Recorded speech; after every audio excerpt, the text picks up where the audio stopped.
Assalamualaikum, alhamdulillah ya.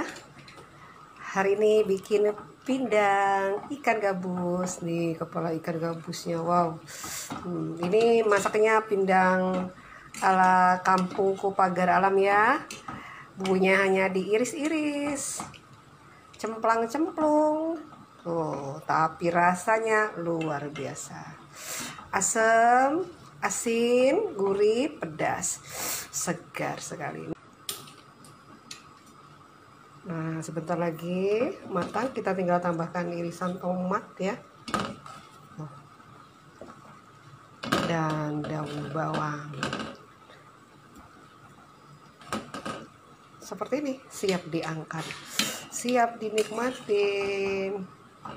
Pindang ikan gabus ala dapur Ita Yudis. Lemaknya